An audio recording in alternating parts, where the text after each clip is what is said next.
Two Brothers 2 is the continuing story of Sam and Luke and their two younger brothers, Tommy and Joseph. 5,000 days in the making. Watch Sam, Luke, Tommy, and Joseph negotiate the journey of adolescence and the road to young adulthood. While they don't have it all, they do have each other. And this is their story. We go to this MTC for 12 weeks to learn this language, learn the culture, and to learn how to love these people. And then all of a sudden, one day, you get your flight plans. Now here I am, I'm like visualizing you knocking on this Cambodian door, like sitting on this mat and teaching this lesson, and just delivering it so powerfully. All right, so first day in the mission. Okay, whoa. I seriously feel like I just got back from war. I've never sweated so much my whole life. Just living conditions, just the culture, not being able to understand anyone. Go to these places that are just so poor. It's amazing, just house on stilts, so we go, and you can tell that she had been beaten, just her neck was like there was marks on her neck, and she had like a black eye. And she was just so happy to see us, and it was just so weird. What has you gotten yourself into, Luke? Like, it's gonna be a long couple of years, but.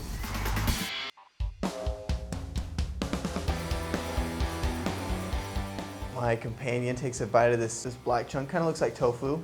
It's like in his mouth, he's like chewing, and he's like, you know what that is? I was like, no. He's like, that's coagulated pig blood.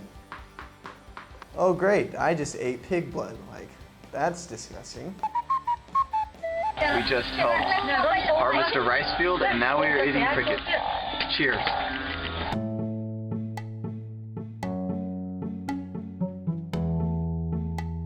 Man, it was so frustrating. You try and contact somebody, and you work for 3 months at the MTC to say, like, how are you? What is your name? And they're just like, what are you saying? Like, It was my first day with Ella Nelson. We were out on our bikes for our first day of proselyting. And I get off my bike and I take it off the paved road, and Elder Nelson's like, what are you doing? Do you know how many unaccounted landmines there are in this part of Cambodia? Once you get over that, like, I'm gonna be in here teaching the member, like, just feel free to come on in. We get to this house, I was really feeling bad. She whips out this vial and she's like, okay, you put this on your temples, on your forehead, and on your chest, and it will make you feel better. I was like, okay. All of a sudden it just starts burning so bad. I'm like, oh my gosh, this is like the most painful treatment for being sick I've ever had.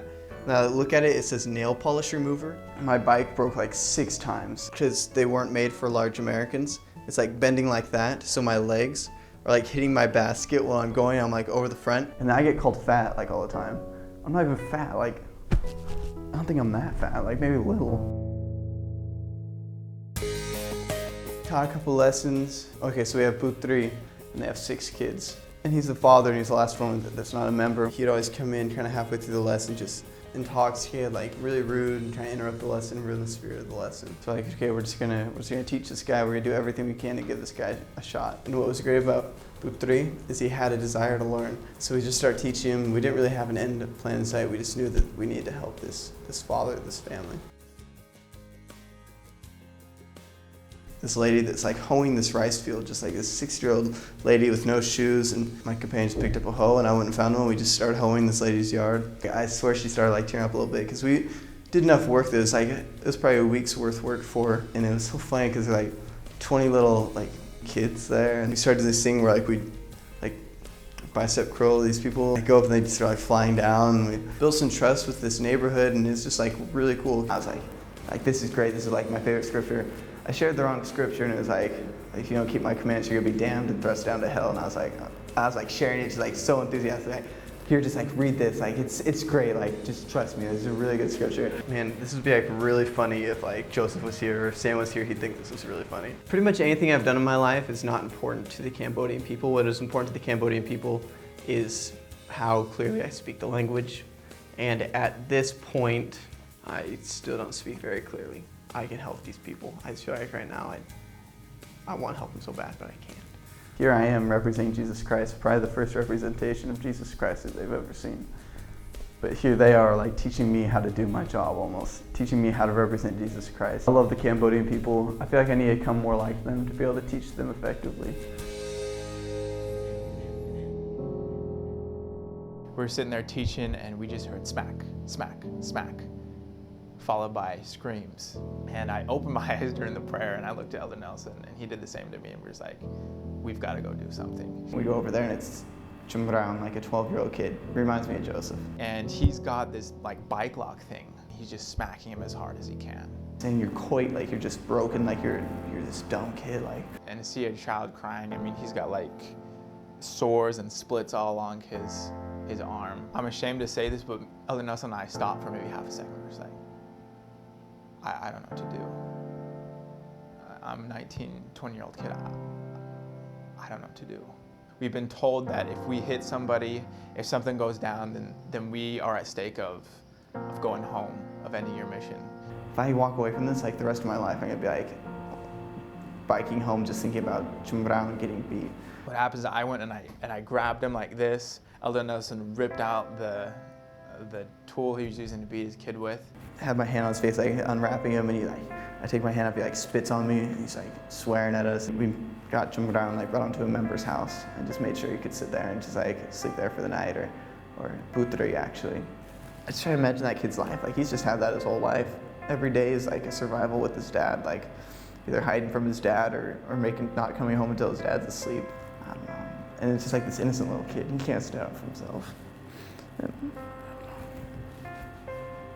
like when I go back, I need to treat my family like they're just nothing else. Like I just like wish I'd go back and just say what's up to Tommy.